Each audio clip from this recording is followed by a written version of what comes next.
beautiful city of Paris is centrally located in the historical Arkansas River Valley.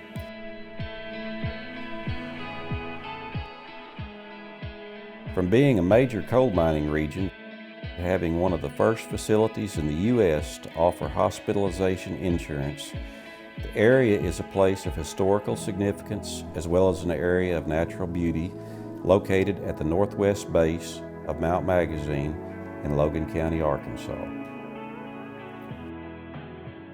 The landmark Smith Hospital in Paris was instrumental in making the River Valley and the surrounding communities of Scranton, Subiaco, Midway, Coxville, Ratcliffe, Driggs, Roseville, and Gray Rock what they are today.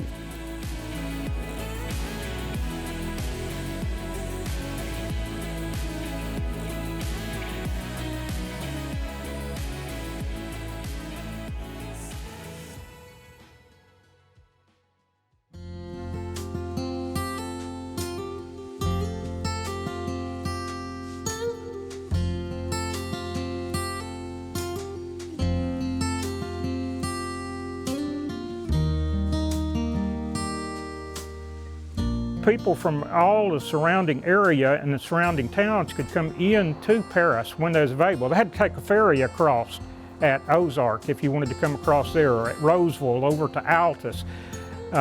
Those from 15, 20 miles out, it was a difficult trip. Well, way back, people couldn't even come to the hospital. The doctors went out in horse and buggies, and went to their homes. And if they had to have surgery or something, they did it at home a lot because people could not afford that. And then after they added this on and started doing like we did, they hired, mostly young girls out of school. Well then, it was getting more like a lot of people, and it was all of Logan County, not just Paris. It was all over.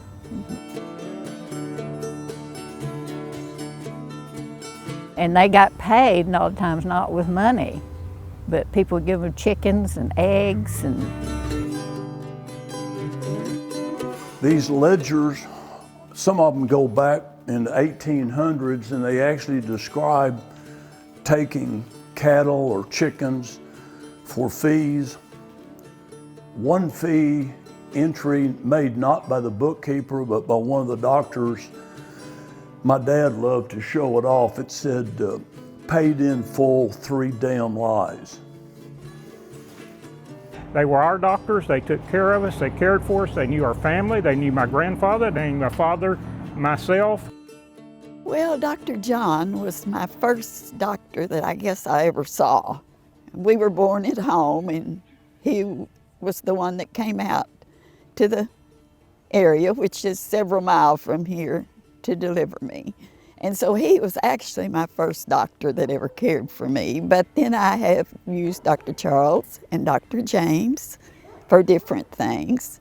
They were a part of the community, not just an entity like we see sometimes at the big hospitals. And they are probably the first HMO place in Arkansas. There was a lot of coal miners here up until the late 40s and maybe even early 50s. And the Smiths established an insurance program whereby you paid $2 a month and you had access to medical care, and it was hospital insurance too. If you had to go to the hospital, well, it didn't cost you any extra.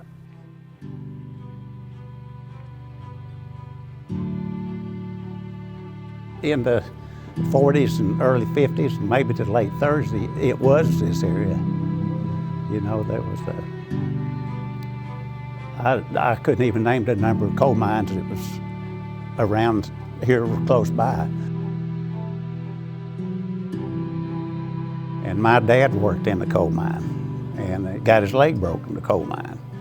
And I can remember telling him one time that I didn't think I could work in the coal mine. Sorry. But he said, yeah, you could if you and your family got hungry. And that's about how it was. They sounded a whistle around here close for the mines when there was an accident. And the doctors dropped whatever they were doing, one of them would, and they would go. Of course, when they come, there was only Dr. Jim and Dr. Mack, the two older ones, doctors. And they would go, and they would go down in the mines with them to treat them down there even. And if they need to come to the hospital, and sometimes they'd get broken backs and legs. And then when you had a broken leg or back or anything, you was in the hospital a long time.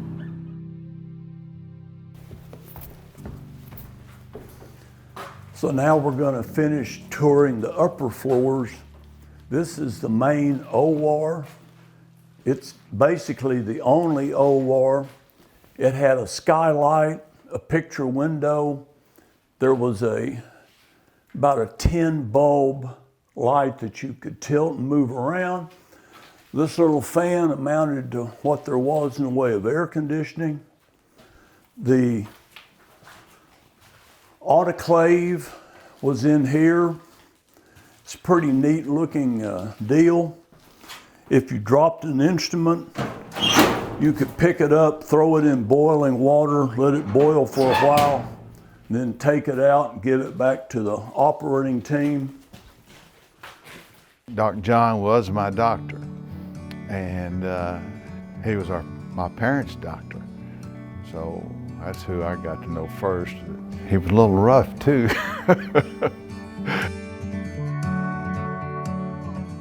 We went to Fort Smith, got the milk delivered.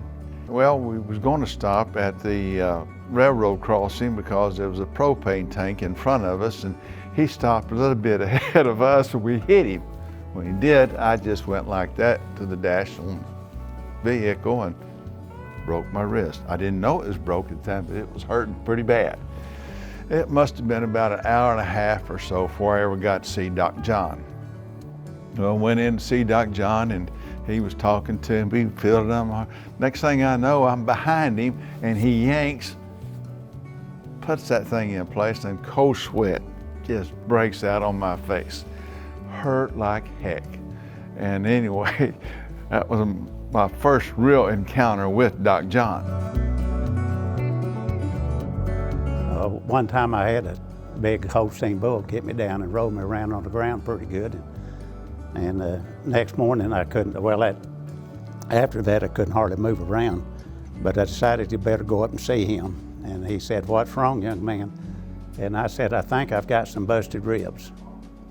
And he said, "Well, how'd you get out of bed this morning?" And I said, "I rolled over on my all fours and crawled up." And he said, "Yep, you've got some busted ribs." He said, "That'll be $25. And that was it. And I said, "You don't do anything?" He said, "No, we used to wrap them. We found out that did my arm in good." They also had X-ray machinery and so forth that prior to World War II. And some of those things, they were on the cutting edge of medicine. You know, they had the best of training, and yet they brought that training to our little small rural community, and they stayed up on it very well, stayed up on the most modern things that were going on, and innovative as well. And they practiced 8 or 9 years. And then I guess they were reading, and they could see that medicine was really becoming scientific and that they didn't really know all this stuff. So great uncle went first. He packed up and went to Philadelphia Medical School. And I've had a PhD medical historian tell me that in that time frame, that was the best medical school in the US. And then my grandfather went to Tulane, which was the best medical school in the South, according to the same lady, and probably did 2 years. And then they practiced some more. Then they moved to Paris and did the sabbaticals and things. But you could take a broken leg or a broken hip and tie the foot up in that little frame and turn the cranks, get it where you thought it was straight, and then take an X-ray, and if it was, you could wrap your plaster on, or if you needed to operate, you could operate. Some of the equipment that went on there is over here. They had various anesthetic gases, as they needed them. And then turning left, we head down to OB and X-ray. If you weren't born at home, you were born at the Smith Hospital. Second floor was all for the nursery and babies and the mothers. That was what was done up there. And I was born here in 1946, and my wife was born here in 1947. I had 5 children and they were all born here. I had my babies here, both of them. I have 2. We always joked around my place, the street that the hospital's on is Martha Street. I always told my mother, her name is Martha, and I said, the reason they have that street named Martha is because you kept having kids, one right after another here. All 5 of us were born at the Paris Hospital. This is OB. OB was pretty simple back then. Steel bassinets. My ancestors delivered from the side. I never could understand that. The nurse would tend the patient until she was close. The doctors would be downstairs, and then the nurse would take this bell, give it a ring, and that would call the doctor up. He'd roll up his sleeves and deliver the baby. People from this area loved and respected the Smith doctors. They practiced progressive medicine in a simple, concise manner, caring for the people of this region for 4 generations.